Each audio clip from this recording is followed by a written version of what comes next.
चल अब देखते हैं कि वर्ण सिस्टम में और कास्ट सिस्टम में क्या फर्क होता है ना। वर्ण सिस्टम वर्सेस कास्ट सिस्टम क्या था। ठीक, वर्ण सिस्टम और कास्ट सिस्टम की अगर बात करें तो देखो, वर्ण सिस्टम में भी क्या हो रहा है, सोशल स्ट्रेटिफिकेशन हो रहा है, कास्ट सिस्टम में भी सोशल स्ट्रेटिफिकेशन हो रहा है। ठीक है, यहाँ पर भी सोशल स्ट्रेटिफिकेशन दोनों में होता है, सोशल स्ट्रेटिफिकेशन। ठीक, और दोनों में ही हायरार्की होती है। देखो दोनों में ही कॉमन पॉइंट क्या है, सोशल स्ट्रेटिफिकेशन, और दोनों में भी ही हायरार्की होती है। क्लियर, दोनों में ही स्ट्रेटिफिकेशन मतलब समाज को हम क्या कर देते हैं, बांट देते हैं, मतलब जो डिवीजन ऑफ सोसाइटी होता है ना, इसका मतलब क्या है, डिवीजन ऑफ सोसाइटी। ठीक है ना, डिवीजन ऑफ सोसाइटी काहे के आधार पर, तो यहाँ पर होता है, यहाँ पर मेनली डिवीजन जो होता है, ये डिवीजन का मेन आधार होता है आपका ऑक्यूपेशन। ठीक है ना, ऑक्यूपेशन, और यहाँ पर मेन जो डिवीजन होता है वो ऑक्यूपेशन ही होता है, पर वो ऑक्यूपेशन अब डिफाइंड हो गया किसके आधार पर, तो ऑक्यूपेशन से भी ज्यादा यहाँ पर जो फोर्स है वो है आपका हेरिडिटरी। समझेगा, अब ये ऑक्यूपेशन कौन करने लगे, भले अब आपका यहाँ पे ऐसा था ना कि आपका ऑक्यूपेशन अगर चेंज होगा तो आपका वर्ण भी चेंज हो जाएगा, लेकिन यहाँ पर आपका ऑक्यूपेशन चेंज हो जाएगा, कोई लेना देना नहीं। मैं क्या बोल रहा हूँ, मेजॉरिटी ऑफ द कास्ट क्या होती थी, वही ऑक्यूपेशन करती थी जो ट्रेडिशनली उसके पूर्वज करते थे, पूर्वज लोग करते थे, है ना। बट अगर वहां पर उसने अपना ऑक्यूपेशन चेंज कर भी लिया तब भी वो क्या कहलाएगा, वही कास्ट के लोग कहलाएंगे। यहाँ पर वर्ण चेंज नहीं होता था, यहाँ पर कास्ट चेंज नहीं होते थे, कास्ट तो वही रहेगा, ऑक्यूपेशन भले चेंज हो जाए, है ना। यहाँ ऑक्यूपेशन मेन फैक्टर नहीं, मतलब मेन फैक्टर तो है पर सबसे वही एक फैक्टर नहीं है, वो चेंज हो जाए अगर, लेकिन फिर भी अगर आप हेरिडेटरी उसी कास्ट के हो तो वही कहलाओ, है ना, हेरिडेटरी, ये फिक्स हो गया। क्लियर है, मतलब यहां पर ऑक्यूपेशन चेंज हुआ है ना, तो वर्ड चेंज हो जाता था, वर्ड चेंजेस। यहां पर कास्ट तो सेम ही रहता था, यहां पर क्या हो रहा था, आपका जो ग्रुप है वो सेम रहेगा, caste remain same, remain same, even if occupation changes. समझ में आ रहा है, यहां पर सिर्फ 4 डिवीजन ऑफ सोसाइटी था। ठीक है ना, 4 डिवीजन कैसे, एक थे सबसे ऊपर ब्राह्मण, फिर उसके नीचे थे क्षत्रिय, ठीक है ना, फिर उसके नीचे थे आपके वैश्य, और उसके नीचे थे आपके कौन, जिसको बोलते शूद्र। ठीक, अब देखो, अब ऐसा बोला जाता था कि भाई यहां से यहां आप बढ़ोगे ना, नीचे से ऊपर, तो भाई आपका जो काम करने का तरीका है जिसके लिए जाने जाते थे वो भी चेंज होते थे। जैसे शूद्रों को जाना जाता था उनकी एनर्जी के लिए, ठीक है ना, कि भाई इनमें अथाह एनर्जी है काम करने की। ठीक है, वैश्यों को जाना जाता था काहे के लिए, कि भाई ये ट्रेडर्स होते थे, इनके पास वेल्थ है, वेल्थ से इनको एसोसिएट कर दिया गया कि भाई अगर सोसाइटी में सोसाइटी चलानी है तो वेल्थ चाहिए, और वेल्थ किसके पास रहता है, वैश्यों के पास। ठीक है ना, ठीक है, ये वैश्य है। ठीक है, नेक्स्ट बोल रहा हूँ पावर से, क्षत्रियों को एसोसिएट कर दिया गया पावर से। ठीक है ना, पावर है, पावर को अगर आपको पावर से रिलेटेड मैटर देखना है तो किसके पास जाना पड़ेगा, आपको क्षत्रिय के पास जाना पड़ेगा। नेक्स्ट है नॉलेज। ठीक है ना, नॉलेज से एसोसिएटेड कर दिया गया था किसको, ब्राह्मणस को। समझ में का मतलब, शूद्र जो थे ये वर्किंग क्लास थे, ठीक है ना, ये वर्किंग क्लास थे। वैश्य क्या थे, ये ट्रेडर्स थे।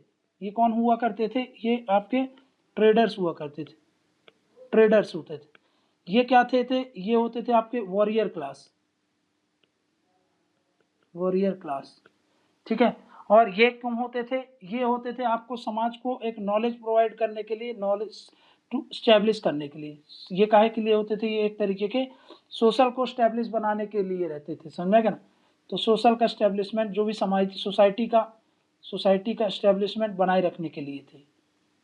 ठीक है, ये हुआ करता था। ठीक है, ऐसा कुछ स्ट्रक्चर काम करता था। ठीक, क्लियर है ना।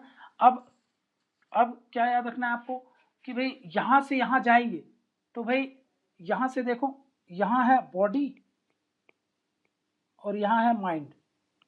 ठीक है ना। अब यहां से यहां हम जा रहे हैं तो देखो यहाँ पे फिजिकल चीजों पर ज्यादा फोकस किया जा रहा है, यहाँ पर कॉन्शियसनेस अवेयरनेस पर ज्यादा फोकस किया जा रहा है।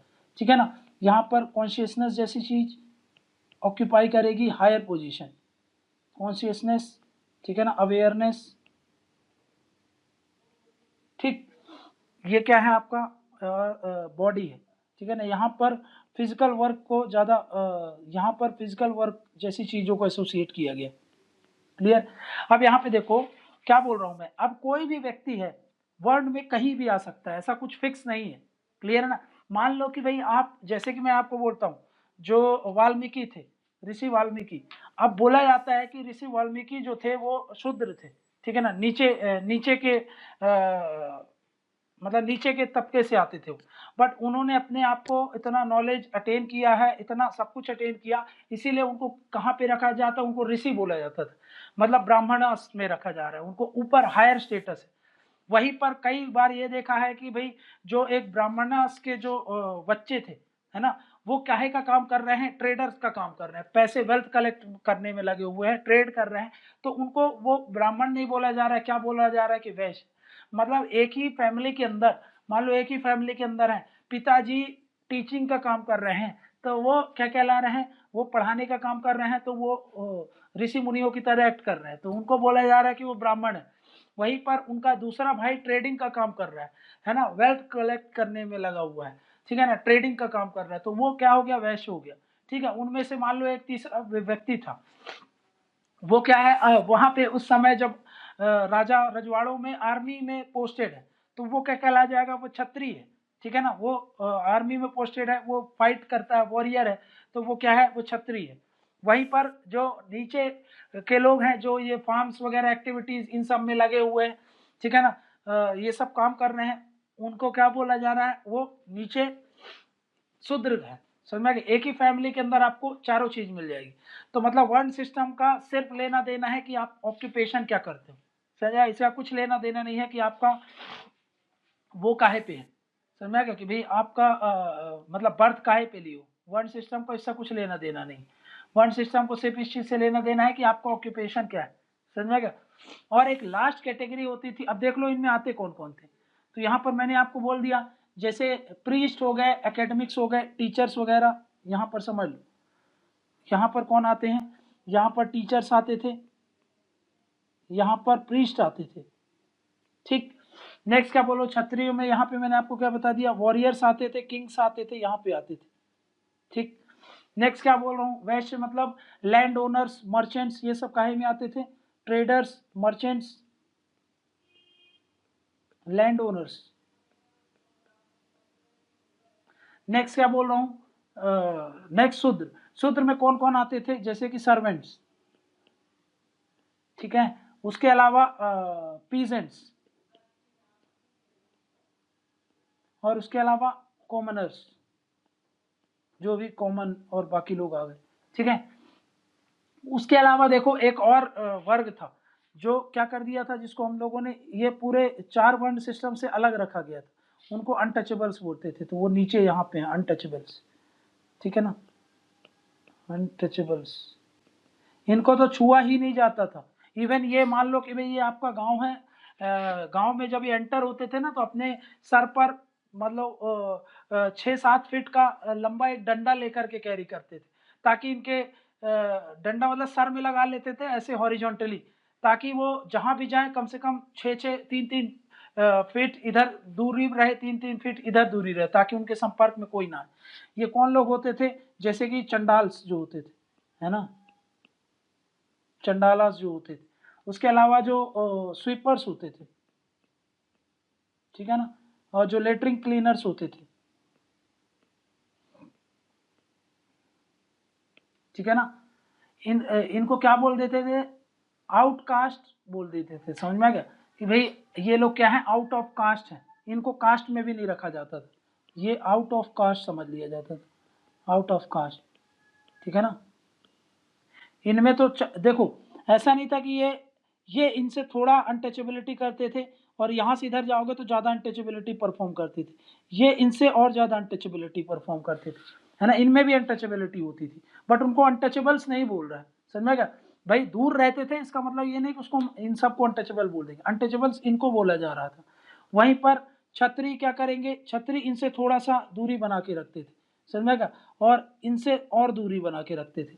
मतलब अगर मैं बात करूं भाई, देखो ऐसा होता था कि भाई ये अगर ब्राह्मण की कॉलोनी है, समझेगा, तो इससे थोड़े से दूर में क्षत्रियों की कॉलोनी रहती थी, फिर उससे थोड़े दूर में वैश्यों की कॉलोनी रहती थी, और सबसे दूर काहे की कॉलोनी रहती थी, तो वो हो गई आपकी शूद्र, ये शूद्र है, ठीक है ना, शूद्र। क्लियर। तो ये देखो डिस्टेंस देखोगे ना आप, तो यहाँ पर सिर्फ इतना सा डिस्टेंस है, यहाँ पर डिस्टेंस बढ़ता जा रहा है, यहाँ पर डिस्टेंस बढ़ता जा रहा है ना। ऐसे करके सेटलमेंट हुआ करता था उनका, ठीक है, ये ऐसे करके उनका सेटलमेंट होता था, है ना। ये समझते हैं हम कहाँ पर, ये आपका पूरा कॉलोनी था, ये क्या बताया मैंने, ब्राह्मण, फिर ये क्षत्रिय, फिर ये मैंने आपको बताया अभी वैश्य, और ये लास्ट में कौन थे, शूद्र की कॉलोनी। और बहुत दूर गांव में यहाँ कहीं आपके अनटचेबल्स रह रहे हैं, समझ गए, गांव से दूर, अलग रास्ता, अलग खान पान, इनके लिए रास्ते जो होते थे ना, मान लो ये गांव का रास्ता है, ठीक है ना, ये इस रास्ते में ट्रेवल नहीं करते थे, मेन रास्ते में, समझा क्या। क्योंकि भाई सोचो ना, आप चंडाल का काम कर रहे हो, मतलब वो जो मर जाते हैं जब, तो उनको जो उनका जो मान लो कि खाल उतारना है, मारना है, आग जलाना है, ये सब काम करना है, तो भाई उस समय वो उनको ऐसा लगता था कि भाई इनसे सबसे ज्यादा खतरा है डिसीज वगैरह स्प्रेड होने का, है ना। तो भाई उनसे वो एकदम टोटली डिस्कनेक्ट होकर के रहते थे, समझ गया, कोई भी काम नहीं। हाँ, ये इनसे काम करवाते थे, जैसे इनके लिए काम कौन करता था, इनके लिए सर्विस प्रोवाइडर यही थे, ये शूद्र थे, है ना। जैसे मान लो ब्राह्मण है, उसके पास लैंड है, लैंड का टुकड़ा है मान लो ये वाला, अब उसके खेत में कौन काम करेगा, तो वो ये लोग करते थे, शूद्र लोग, ठीक है ना। ये अनटचेबल्स कुछ ये कर एक्टिविटीज को नहीं परफॉर्म करते। हाँ, कौन से एक्टिविटीज को परफॉर्म करेंगे, मान लो इनके गांव में मान लेते हैं कि भाई तालाब है, तालाब साफ करना है, ये सब करना है, ठीक है ना, अभी साफ सफाई करना है पूरे गांव की, तब ये अनटचेबल्स उन एक्टिविटीज को परफॉर्म करते थे, समझा क्या। तो ऐसा एक हायरार्की थी, और नीचे एक अनटचेबल्स, काय के आधार पर ये बांटा गया, ये ऑक्यूपेशन के आधार पर बांटा गया, समझ में गया ना। ये इसको हमने क्या करा, ऑक्यूपेशन के आधार पर बांटा। लेकिन मैंने क्या बताया आपको, बाद में क्या होता है, बोलो, बाद में क्या बताया मैंने आपको, बाद में तो यही बोल रहा हूँ कि भाई बाद में ये हेरिडेटरी बेस्ड हो गया, है ना। लेटर क्या हुआ, ये हेरिडेटरी बेस्ड हो गया, इधर पे देखो, ये अब ये हेरिडेटरी बेस्ड हो गया, मतलब आप यहाँ पर ऑक्यूपेशन चेंज किए तो वर्ड चेंज हो गया। यहाँ पर अगर आप, यहाँ पे डिवीजन ऑफ सोसाइटी है, ठीक है ना, यहाँ पर कैसे डिवाइड है कि भाई जैसे ये वैश्य हैं, देखो इधर, यहाँ पे ये लेते हैं ब्राह्मण, फिर ये लेते हैं अपन, ये ब्राह्मण है, ठीक है ना, वर्ण, ये है आपका क्षत्रिय वर्ण था, ठीक है, ये लेते हैं हम वैश्य वर्ण, और ये है आपका शूद्र, ठीक है, शूद्र। अब पता है इनके अंदर भी बहुत सारे कास्ट होते थे, जैसे वैश्य में मैं आपको बता रहा हूँ, वैश्य में भाई गुप्ताज हैं, सोनी है ना, उसके अलावा अग्रवाल वगैरह भी आ गए, क्लियर है। और यहाँ पर ब्राह्मणों में भी देखना कि बहुत सारे कास्ट देखने को मिलेंगे, क्षत्रियों में भी आपको बहुत सारे कास्ट देखने को मिलेंगे, है ना, बहुत सारे मल्टीपल कास्ट हो गए, ठीक है ना। ये देखो ये मल्टीपल कास्ट हो गए, ठीक है। इसके अंदर क्या है कि भाई हम जो वर्ण सिस्टम में एक ग्रुप को देखते हैं ऑक्यूपेशन के आधार पर, यहाँ पर हम क्या देखते हैं, कास्ट, मतलब यहाँ पे सब ग्रुप हो गए, ये क्या है, ये देखो ये एक ग्रुप है, ये पूरा एक ग्रुप है, तो उसके अंदर ये सब ग्रुप्स कहलाएंगे। ये कास्ट क्या है, एक तरीके का सब ग्रुप है, काहे के अंदर सब ग्रुप है, जैसे वैश्य के अंदर सब ग्रुप हो गए, क्षत्रिय के अंदर सब ग्रुप हो गए, उनके बीच में क्या था, बाकी तो आपको फीचर पता है, इंटर कास्ट मैरिज अलाउ नहीं रहेगा, है ना, इंटर डाइनिंग, इंटर एंडोगेमी, ये सब परफॉर्म किए जाएंगे, एक्सोगेमी नहीं होगा, है ना, इंटर कास्ट मैरिज नहीं अलाउ रहेंगे। तो भाई ये क्या हो गया, ये काहे के आधार पर हमने ये डिवीजन कर दिया, ये हेरिडेटरी के आधार पर हो गया। इवन अगर मान लो कि कोई एक ब्राह्मण है, अब वो अगर बिजनेस भी करने लगा, तब भी हम उसको क्या बोल रहे हैं, वो उसी कास्ट में आएगा, कास्ट उसकी चेंज नहीं हो रही है ना, कास्ट रिमेन्स सेम। इवन आपका ऑक्यूपेशन अगर चेंज हो रहा है, यहाँ पर पूरा वर्ण चेंज हो जाता था अगर आपका ऑक्यूपेशन चेंज हो रहा है, तो मतलब यहाँ पर ऑक्यूपेशन को कुछ लेना देना नहीं है। हाँ, मेजॉरिटी ऑफ द फैक्टर वो आज भी वही परफॉर्म कर रहे हैं, है ना, जो वैश्य है वो आज भी ट्रेडिंग परफॉर्म करते हैं, है ना। बट क्या बोल रहा हूँ मैं कि भाई सिर्फ उसके आधार पर हम नहीं देख रहे, अब हम काहे के आधार पर देखते हैं, हेरिडेटरी के आधार पर, है ना, जो कि फिक्स हो गया है। अगर आप अपने ऑक्यूपेशन चेंज कर लो कोई दिक्कत नहीं है। जैसे कि कोई अगर मान लो कि भाई सुनार है, अब वो मान लो कि टीचिंग का काम कर रहा है, अब वो पढ़ा रहा है, कुछ भी कर रहा है, तो अब वो अब भी वो क्या कहलाएगा, उसका वो चेंज नहीं हो गया, कास्ट चेंज नहीं हो गया, है ना। हाँ, वर्ण भले चेंज हो रहा है उसका, देखो वर्ण क्या चेंज हो रहा है कि भाई अब वो पढ़ाने का काम कर रहा है, मतलब वो जो ब्राह्मण काम करते थे वो काम करने लगा, बट क्या हो रहा है, उसका कास्ट तो अभी भी सेम है। समझ में, मतलब कास्ट को हम स्टैटिक कर दिए हैं और वर्ण एक डायनामिक कंसेप्ट होता है, वो चेंज होता रहता है, कास्ट चेंज नहीं होता है। कास्ट एक हेरिडेटरी कंसेप्ट है, जो हेरिडेटरी के आधार पर हम उसको डिटरमाइन करते हैं। तो मैं ये भी तो बोल सकता हूँ कि भाई वर्ण सिस्टम इनिशियल स्टेज होता है कास्ट सिस्टम का, ये बोल सकता हूँ मैं, बताओ। हाँ, ये है वर्ण सिस्टम, ये वर्ण सिस्टम चल रहा था, टाइम बदला, टाइम चेंज होता गया और यहाँ पर कास्ट सिस्टम इमर्ज होते गए, है ना। यहाँ पर 4 ग्रुप्स हैं, 4 ग्रुप्स बेस्ड ऑन ऑक्यूपेशन। यहाँ पर है भाई 4 ग्रुप के अंदर मल्टीपल सब ग्रुप है ना, यहाँ पर 4 ग्रुप, उनके अंदर मल्टीपल सब ग्रुप,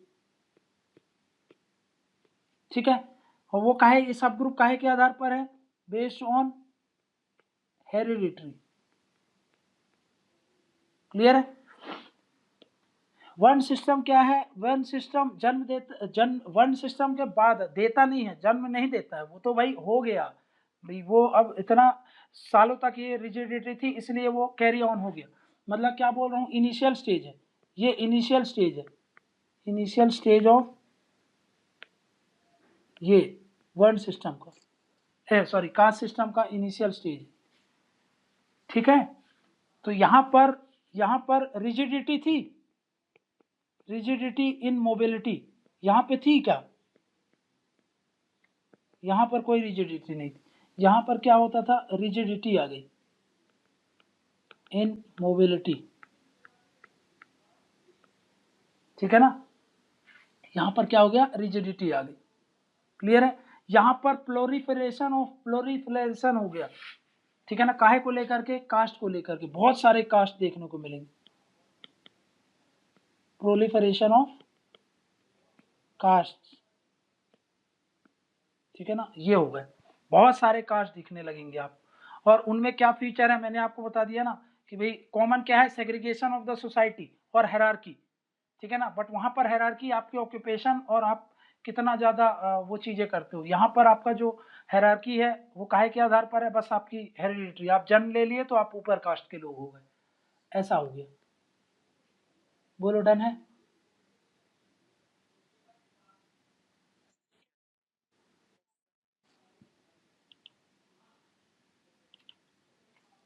ठीक, आप देखते हैं, आप क्या देखते हैं कि भाई ऐसे कौन कौन से फैक्टर्स हैं जिन्होंने चेंज कर दिया है आज के कास्ट सिस्टम को। अभी जो भी फीचर देख लिया, अब वो भी डाइल्यूट हो गए हैं, ऐसा कुछ ज़्यादा होता नहीं। जैसे कि मैं आपको बता दूं क्या क्या चेंजेस आ गए हैं। अब देखो, चेंजेस इन कास्ट सिस्टम, क्या क्या चेंजेस आ गए हैं कास्ट सिस्टम में। तो पहला चेंज जिसको बोलता हूँ, ट्रेंड इन इंटरकास्ट मैरिज, है ना, ट्रेंड्स इन इंटरकास्ट मैरिज।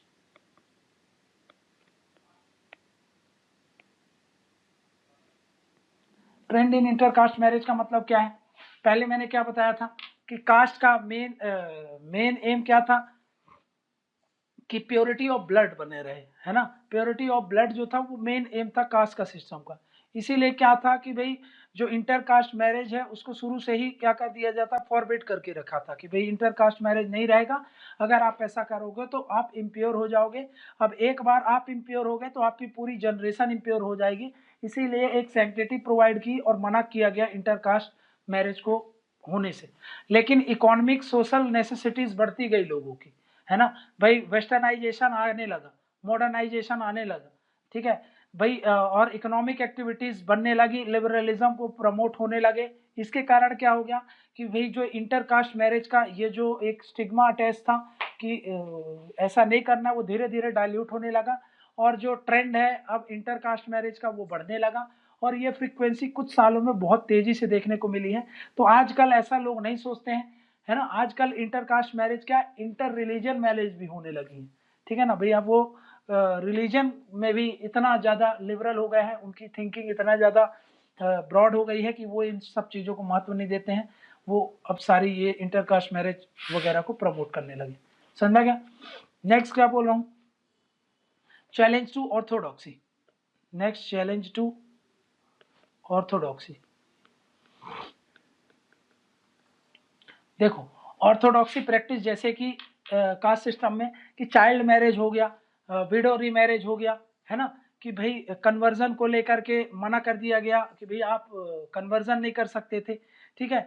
और जो सेंस जो सुपर क्लास होती थी, सुपीरियर क्लास जिसको बोलते थे, सुपीरियर क्लास का इंसेंट जो नीचे वाले क्लास को जो इनसेंसिटिव एटीट्यूड था, है ना, ये सब बोला जाता था कि इसके कारण एक ऑर्थोडॉक्सी बनी थी सोसाइटी में। अब जो अर्बनाइजेशन होने लगा, लिबरलाइजेशन होने लगा, वेस्टर्नाइजेशन, मॉडर्नाइजेशन के कारण लोगों को अपने राइट्स के बारे में बहुत ज़्यादा पता होने लगे। लोग अब इसको मॉडर्न वैल्यूज़ के अनुसार देखने लगते हैं। तो ये जो ओल्ड प्रैक्टिस थी, ये जो कास्ट सिस्टम की ऑर्थोडॉक्सी प्रैक्टिस थी, लोग इसको क्या करने लगे, चैलेंज करने लगे। समझ में गया। तो यहीं पर हमने क्या पढ़ा, challenge to orthodoxy practice. Next क्या बोल रहा हूँ, नेक्स्ट है कि फूड हैबिट्स भी चेंज हो गई, न्यू फूड हैबिट्स। इसमें क्या है, न्यू फूड हैबिट्स। देखो आजकल का समय क्या है, आजकल का समय ऐसा है कि भाई मीटिंग्स होती हैं, कॉन्फ्रेंस होते हैं, सेमिनार्स होते हैं, है ना। इसके कारण क्या हो रहा है, इसके कारण फ्रिक्वेंट मिक्सिंग ऑफ पीपल होने लगी, मिक्सिंग ऑफ पीपल हो गई, जिसके कारण जो है फूड हैबिट्स भी चेंज हो गए। पहले वो लोग ये खाते थे, अब दूसरे दूसरे फूड हैबिट्स करेंगे, एक दूसरे की जो फूड हैबिट्स हैं उसको इनकलकेट करेंगे आपस में, है ना। नए नए सोशल नॉर्म्स को एक्सेप्ट करेंगे, जैसे कि एक ही टेबल में खाना, ठीक है ना। लो कास्ट के लोग हैं जो उनसे खाना ले लेना, उनके साथ खाना खाना, उनके साथ एक टेबल में बैठ कर के खाना खाना, समझ में गया। तो भाई ये सारी चीज़ें क्या होती हैं, आपकी जो पुराने कास्ट जो चल रहे थे उनको थोड़ा सा चेंज करने का कोशिश करती हैं। फूड हैबिट चेंज होता है, ये सब क्यों हो रहा है, वही मॉडर्नाइजेशन, लिबरलाइजेशन, वेस्टर्नाइजेशन, ये सारे पॉइंट के कारण, ठीक है ना। तो जो फूड हैबिट चेंज है और जो लोगों की थिंकिंग है फूड इंटर डाइनिंग को लेकर के, तो अब इंटर डाइनिंग वगैरह जो एक्टिविटीज़ थी, इंटर डाइनिंग जो पहले मनाई थी, है ना, अब वो सारी चीज़ें बढ़ रही हैं, है ना। इंटर डाइनिंग वाला एंगल इसमें आ जाएगा फूड हैबिट्स। नेक्स्ट क्या बोल रहा हूँ, चैलेंजेस बोलो, changes in occupation, changes in occupation. अभी तक क्या था, रिस्ट्रिक्शन लगी हुई थी कि भाई आप नीचे कास्ट के लोग हो तो आप ये वाले काम करोगे, है ना, आप ऊपर वाले कास्ट के लोग हो तो आप ये वाला काम करोगे। लेकिन जब से मॉडर्न वैल्यूज ये टच में आई है, एजुकेशन सिस्टम इंप्रूव हुआ है, तो ये जो ऑक्यूपेशनल मोबिलिटी जो अभी तक रिजिड थी वो धीरे धीरे करके खुल गई है। तो अब जो ऑक्यूपेशनल मोबिलिटी है वो बन गया है, बहुत बढ़ गया है ना। जो ट्रेडिशनल रोल थे वो छोड़े जा रहे हैं और नए नए अपने आप को एक्सप्लोर किया जा रहा है, जो उनको सुटेबल लगता है वो ऑक्यूपेशन वो परफॉर्म कर सकते हैं, है ना। जैसे बहुत सारे ब्राह्मण ट्रेडर बन गए हैं, बहुत सारे वैश्यों ने क्या किया है, जो वैश्य थे वो क्या करने लगे, टीचिंग के रोल को अपना लिया है ना। इवन बहुत सारे जो लोअर कास्ट के लोग हैं वो भी ट्रेडर बन गए हैं, वो भी आपको टीचिंग के रोल को अपना रहे हैं। मतलब ये चेंजेस इन ऑक्यूपेशन में जो रिजिडिटी थी वो रिजिडिटी अब नहीं है, अब मोबिलिटी बढ़ गई है ना। मोबिलिटी को हमने क्या कर दिया, बढ़ा दिया, ठीक है ना, मोबिलिटी इंक्रीज हो गई। नेक्स्ट क्या बोल रहा हूँ, नेक्स्ट है जो आपका पोजीशन है लोअर कास्ट का वो भी इम्प्रूव हो गया है। पहले पोजीशन खराब थी, अब पोजीशन जो हो गई इम्प्रूव हो गई। पोजीशन ऑफ लोअर कास्ट, ये इसमें इम्प्रूवमेंट देखने को मिल रहा है। कैसे? देखो कुछ तो बहुत सारे स्टेप गवर्नमेंट ने लिया है, जैसे कि भाई रिजर्वेशन वाला है ना, उनको economic opportunity, stand up India, startup India, ये सब प्रोग्राम सरकार चलाती है। सेल्फ हेल्प ग्रुप वगैरह को प्रमोट करती है, ताकि आपने देखा था कि लोअर कास्ट के लोग हों उनको बेनिफिट मिल जाए, ठीक है ना। ग्राम सभा वगैरह को एम्पावर किया है, पंचायत, डेमोक्रेटिक डिसेंट्रलाइजेशन हुआ है। इन सब चीज़ों के कारण क्या हो रहा है, इन सब चीज़ों के कारण बहुत सारे जो लोअर कास्ट के लोग हों अपने आप को इकोनॉमिकली और सोशली इम्प्रूव कर लिए, है ना। बहुत सारे लेजिस्लेशन लाए गए हैं, जैसे SC ST act, untouchability act, जिससे ये सब चीज़ें अगर आप प्रमोट करते हो तो आपको पनिश किया जा सकता है। तो लोगों में भी लेजिस्लेशन को लेकर के लेजिस्लेटिव फियर था, तो उन सब चीज़ों के कारण भी ये जो भी चीज़ें चल रही थी उसको धीरे धीरे करके डाइल्यूट हो गई और इम्प्रूवमेंट हो गया। ये जो लोअर कास्ट के लोग थे उनकी सोशियो इकोनॉमिक जो लाइफ थी उसमें इम्प्रूवमेंट मिला। समझ में आ गया? तो ऐसे करके कुछ चेंजेस आ गए हैं कास्ट सिस्टम में, ये बात आप थोड़ा सा दिमाग में रखना, ठीक है ना। तो चेंजेस इन कास्ट सिस्टम ये हमने देख लिया, ठीक है। Changes in caste system. अब देखते हैं क्या कि भाई कौन कौन से फैक्टर्स हैं जो इस कास्ट सिस्टम को चेंज किए हैं, ठीक है ना। तो नेक्स्ट पॉइंट क्या देखते हैं, कौन कौन से फैक्टर्स थे, फैक्टर्स जिन्होंने अफेक्ट किया है कास्ट सिस्टम। अब देखो यहाँ पे क्या बोल रहा हूँ मैं, इसमें क्या पढ़ना है आपको। ये कास्ट सिस्टम ट्रेडिशनल था हमारा, है ना। ट्रेडिशनली क्या था, जो अभी हमने जितने भी फीचर देखे, है ना, पुराना जो चल रहा था, ट्रेडिशनली कास्ट सिस्टम ऐसा था। आज का कास्ट सिस्टम कैसा है ये देखना है। कास्ट सिस्टम कंटेम्प्रेरी समय में,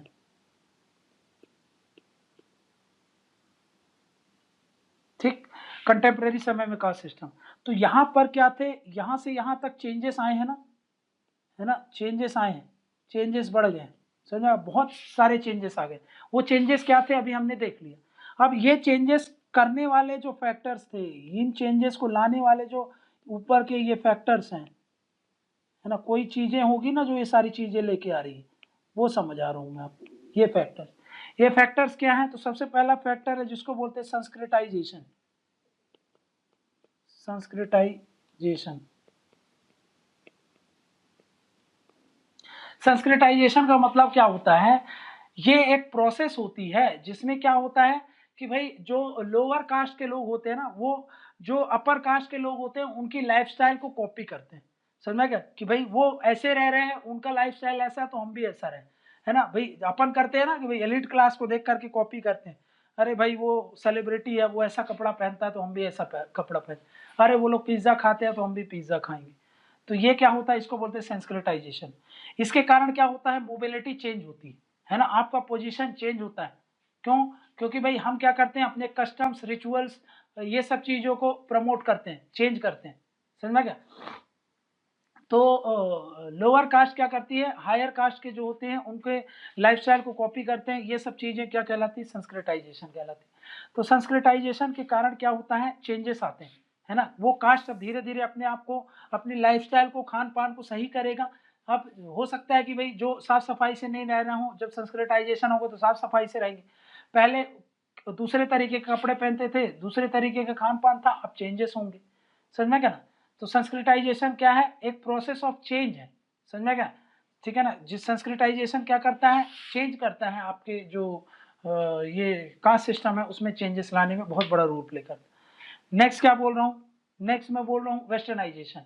वेस्टर्नाइजेशन मैंने आपको बताया था कि भाई जैसे एजुकेशन, फूड हैबिट होती है, ड्रेसिंग सेंस होता है, स्टाइल ऑफ ईटिंग होता है। जैसे आपको फोर्क से ही खाना है रहता है ना भाई, आप कई बार वहाँ पे जाओगे, वैसे आप घर में हाथ से ही खाते हो, पर जब रेस्टोरेंट जाओगे तो आपके अंदर एक पता नहीं अलग से ही एक वो अंदर से आपका कॉन्शियसनेस जाग जाएगा कि नहीं, हाथ से खाओगे तो आप बड़े तुच्चे हो जाओगे यहाँ पे, इसलिए फोर्क लो।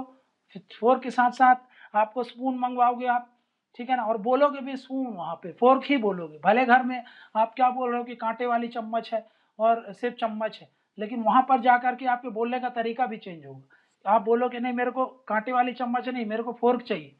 समझ में आ गया, मेरे को चम्मच नहीं स्पून चाहिए। ये क्या है, वेस्टर्नाइजेशन है ना। मैनर ऑफ ईटिंग, खाने का तरीका है। जैसे डोसा है, वैसे यहाँ पे अभी आपको दे दिया तो हाथ से तोड़ करके खाओगे, लेकिन वहां पर आप नाइफ लोगे, काटोगे और फिर जबरदस्ती का ढोंग करोगे, फोर्क में फंसा करके खाओगे उसको। ये क्या है? वेस्टर्नाइजेशन है ना। इसके कारण क्या है, ये सब चीजें जब चेंज होती है तो ये जो बैरियर्स हैं, कास्ट बैरियर्स हैं, इनको चेंज लाने में बहुत बड़ा इसका रोल रहता है ना, वेस्टर्नाइजेशन। ठीक है, नेक्स्ट क्या बोल रहा हूं, मॉडर्नाइजेशन, थर्ड पॉइंट मॉडर्नाइजेशन। ठीक, मॉडर्नाइजेशन का मतलब समझ में ना कि साइंटिफिक आउटलुक आपका बदलेगा, आपका रैशनल एटीट्यूड होगा, आपके अंदर सोशल मोबिलिटी को लेकर के रीजनिंग रहेगी, है ना।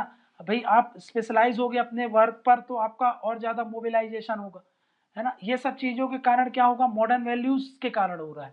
हमारा जो एजुकेशन सिस्टम है वो इम्प्रूव होगा तो मॉडर्न वैल्यूज आएंगे, मॉडर्न वैल्यूज आएंगे तो हम थोड़े से ये सब जो राइट्स वगैरह होते हैं, सारे लोगों के राइट्स के बारे में बात करेंगे, और सबको अंदर किसी को रिस्ट्रिक्ट नहीं करेंगे, उनके राइट से वंचित नहीं करेंगे। तो और ये सब चीज़ों को हम प्रमोट करेंगे, भाई इंटरकास्ट मैरिज को, ये सब चीज़ें कुछ नहीं है, ये सब बोलेंगे, है ना। इंटर डाइनिंग को प्रमोट करेंगे, ये सब चीज़ें क्यों आती हैं, मॉडर्न वैल्यूज़, समझा गया ना। और ये मॉडर्न वैल्यूज़ क्यों आते हैं, एजुकेशन सिस्टम्स के कारण, समझा गया। नेक्स्ट क्या है, नेक्स्ट है जिसको मैं बोल रहा हूँ क्या, नेक्स्ट पॉइंट है जिसको बोलते हैं हम इंडस्ट्रियलाइजेशन हो रहा है, अर्बनाइजेशन हो रहा है ना। इंडस्ट्रियलाइजेशन हो रहा है एंड अर्बनाइजेशन। देखो, इंडस्ट्रियलाइजेशन हो रहा है तो शहर की तरफ होता है, टाउन से मर्ज होते हैं, है ना। इंडस्ट्रियल टाउन ग्रोथ होती है, सिटी ग्रोथ होती है। वहां पर जब सिटीज और टाउन ग्रोथ होते हैं तो लोगों को ऐसा लगता है कि हमारे लिए बेटर अपॉर्चुनिटीज है वहां पर, है ना, इकोनॉमिक अपॉर्चुनिटीज अच्छी है, तो वो क्या करेंगे, वहां पर माइग्रेट हो जाएंगे, समझेगा। अब हम अगर जब गांव में रहते हैं तो जो कास्ट रूल्स होते हैं हम उस पर बहुत ज्यादा अधेयर करते हैं, वहां पर अनटचेबिलिटी फॉलो होती है ना, वहां पर ज्यादा रिस्ट्रिक्शंस होते हैं। लेकिन अर्बन एरियाज में ये सब चीजों को कोई ध्यान नहीं देता है ना। अर्बन एरियाज में ये सब चीजों पर कोई ध्यान नहीं देता है, तो लोग क्या करते हैं, जिनको लगता है कि भाई हमारा यहाँ पर कोई वैल्यू नहीं है, हमारी कोई अहमियत नहीं होती, हमको कोई नहीं पूछता, और प्लस हमको बहुत सारे कास्ट रूल्स के अधेयर करने पड़ते हैं, फॉलो करने पड़ते हैं, हमारे को यहाँ पर अनटचेबिलिटी फेस करने पड़ते हैं। तो ये लोग क्या करते हैं, अर्बन एरियाज में मूव करते हैं, वहां पर ये अपनी लाइफ डिग्निटी से जी पाते हैं, अपनी लाइफ बेटर तरीके से अपने अकॉर्डिंगली जी सकते हैं, कोई इनको डायरेक्ट करने वाला नहीं है। रूरल एरियाज में तो सब कुछ वहाँ के गांव के जो कास्ट रूल्स हैं उनके अकॉर्डिंग करना पड़ेगा, लेकिन अर्बन एरियाज में कोई भी रोक टोक नहीं होती है। और अर्बन एरिया एक सेकुलर सोसाइटी होती है, रूरल एरियाज एक थोड़ा सा कंजर्वेटिव सोसाइटी होती है। तो जब यहाँ से यहाँ माइग्रेशन हो रहा है और लोगों का बहुत सारे अर्बन सिटीज बन रही हैं, अर्बन टाउन्स की ग्रोथ हो रही है, तो धीरे धीरे अर्बन एरियाज में तो ये सब चीजें हो नहीं रही हैं। तो मतलब जो ओवरऑल अब गांव से भी लोग ज्यादा वहां पे ट्रेवल कर लेते हैं, पढ़ाई के नाम पर या फिर जॉब के नाम से निकल जाते हैं। अब गांव में बहुत कम ही लोग बच जाते हैं कि जो इन कास्ट रूल्स को फॉलो करेंगे। तो गांव में भी एक तो अल्टीमेटली कमी आ रही है, और अर्बन एरियाज में तो इन सब चीजों में फर्क ही नहीं पड़ रहा है। तो भाई इसके कारण भी ये जो कास्ट सिस्टम है इसको चेंजेस में ये हेल्प कर रहा है, समझ में क्या। नेक्स्ट क्या बोल रहा हूँ, democratic decentralisation, fifth point, democratic decentralisation. अब डेमोक्रेटिक डिसेंट्रलाइजेशन मतलब क्या है, जैसे पंचायती राज सिस्टम है, इनके आने के बाद जो लोअर कास्ट की सोसाइटीज है, लोअर कास्ट के जो सभा बनती थी, ग्राम सभा बनती थी, लोअर मतलब यहाँ पर जो इनको इलेक्ट करने का सेल्फ रूल इनको दिया गया था। इसमें क्या किया गया था कि इनको बहुत सारे पावर दिए गए हैं अपने आप को एम्पावर करने के लिए, है ना, जैसे फूड सिक्योरिटी इंश्योर कराने के लिए, ठीक है ना, सेल्फ हेल्प ग्रुप को प्रमोट कराने के लिए, पंचायती राज को स्टैब्लिश कर दिया तो डेवलपमेंट प्रोजेक्ट्स आएंगे, ये सब चीजें आएंगी, तो भाई इनके पास भी ज्यादा पावर आएंगी। और वही मैंने आपको बताया कि जब पावर्स ज्यादा होती हैं तो ये सब चीजें जो कास्ट सिस्टम है लोग उन ज्यादा ध्यान नहीं देंगे। अगर आप ध्यान दोगे तो भाई मैंने आपको बताया तो जिसके पास पावर होती है उसी से पूरा गांव चलता है। तो गांव में भाई अब पावर ग्राम सभा को दी है, ग्राम सभा में, और मेजोरिटी ऑफ किसी भी गांव में भाई आप देखना कि ज्यादातर लोग क्या होते हैं, जो वल्नरेबल सेक्शन होते हैं, डाउन ट्रोडन सेक्शन होता है इंडिया में, उन्हीं का ज्यादा संख्या वाइज वो ज्यादा होते हैं, तो उनका भी कुछ ना कुछ रोल हो जाता है ग्राम सभा में, पंचायत में, इन सब लोगों में। जब उनका कुछ पावर दे दिया, इनका कुछ रोल दे दिया आपने, तो धीरे धीरे करके कास्ट जो ये कास्ट सिस्टम था उसको वो धीरे धीरे करके, जैसे कि अनटचेबिलिटी वगैरह, इन सब चीज़ों पर ज़्यादा ध्यान नहीं देंगे, अपने आप को, अपने राइट्स को समझते हैं, अपने आप को असर्ट करने लगेंगे। तो उसके कारण क्या होगा, ये धीरे धीरे कास्ट सिस्टम थोड़ा थोड़ा डाइल्यूट होने लगेगा। ठीक है, 5 हो गया। छठवां क्या बोल रहा हूँ, कास्ट बेस्ड पॉलिटिक्स होती है, जो कास्ट बेस्ड पॉलिटिक्स है ना, इसके कारण क्या हो रहा है, जो कास्ट बेस्ड पॉलिटिक्स हैं, तो उसके कारण जो लोअर कास्ट के लोग हैं, जो अपने आप को अभी रिलेटिवली डिप्राइव्ड ऑफ कर रहे थे, वो अपने आप को इलेक्शन के थ्रू, है ना, लॉबिंग करके, जैसे दलित पॉलिटिक्स होती है, इन सब चीज़ों के आधार पर अपने राइट्स को असर्ट कर सकते हैं और अपनी आइडेंटिटीज को प्रिजर्व कर रहे हैं, और इनमें वो सक्सेसफुल भी हो गए हैं। बहुत सारे स्टेट में इनके दम पर पावर बनती है ना। तो गवर्नमेंट भी अपीजमेंट की पॉलिसी फेवर करती है, जिससे क्या होता है, इनको एम्पावरमेंट मिलता है ना। इनके लिए बहुत सारे फिर स्टेप्स लिए जाते हैं, जिससे क्या होता है, इनकी बार्गेनिंग पावर बढ़ती है। और मैंने आपको बताया, पावर बढ़ेगी, जब इनका पावर बढ़ेगा, से बढ़ेगा, तो ये सब चीजें भी बढ़ेगी। क्या कि कास्ट सिस्टम को ज्यादा, अनटचेबिलिटी, इन सब चीजों को कोई ध्यान नहीं देगा, क्योंकि भाई फिर वो अपने आप को असर्ट करने लगेंगे। ठीक है ना, तो इसके कारण क्या होगा, डाइल्यूट होगा। नेक्स्ट क्या बोल रहा हूँ, सातवां पॉइंट बोलता हूँ, लेजिस्लेटिव मेजर। लेजिस्लेटिव मेजर मतलब सरकार ने बहुत सारे मेजर्स लिए हैं, जैसे कि आपको मैंने बताया अनटचेबिलिटी एक्ट है 1955 का, SC/ST एक्ट है, ठीक है ना। ये सब चीजें एक्ट बना करके, अगर आप अनटचेबिलिटी और ये सब चीजों को प्रमोट करते हो, तो ये पनिशेबल ऑफेंस बना दिया गया है, समझ में गया। तो प्लस बहुत सारे, जैसे मैंने आपको बताया था, एक होता है इक्वालिटी बिफोर लॉ, एक होता है इक्वल प्रोटेक्शन ऑफ लॉ। तो बहुत सारे ये जो वल्नरेबल सेक्शन है, डाउन ट्रोडन सेक्शन है, इनको इक्वल प्रोटेक्शन ऑफ लॉ के तहत इनको अपलिफ्टमेंट की बात करने के लिए, बहुत सारे जो डाउन ट्रोडन सेक्शन है उनको अपलिफ्ट करने के लिए, अनटचेबिलिटी को इरेडिकेट करने के लिए, इनका सोशियो इकोनॉमिक डेवलपमेंट करने के लिए, जो भी डिप्रेस्ड क्लास है, बहुत सारे स्टेप्स सरकार लेती है, समझ में गया। जैसे कि मैंने आपको बताया था, रिजर्वेशन काहे में आता है, यही आएगा। ये सब क्या है, ताकि हम उनका अपलिफ्टमेंट कर सकते हैं, उनका कैपेसिटी बिल्डिंग कर सकते हैं, ताकि हम उनका क्या करें, उनका बार्गेनिंग पावर को बढ़ा सके। ऐसे बहुत सारे लेजिस्लेटिव मेजर सरकार ने लिए, है ना। और बहुत सारी स्कीम्स, पॉलिसीज इनको, इनके लिए गवर्न होती है। नेशनल फूड सिक्योरिटी एक्ट देख लो आप, आयुष्मान भारत देख लो आप, ये सब काहे के लिए है, इनको ऊपर उठाने के लिए, समझ में गया। तो ये सब काहे में आ जाएगा, लेजिस्लेटिव मेजर में आएगा।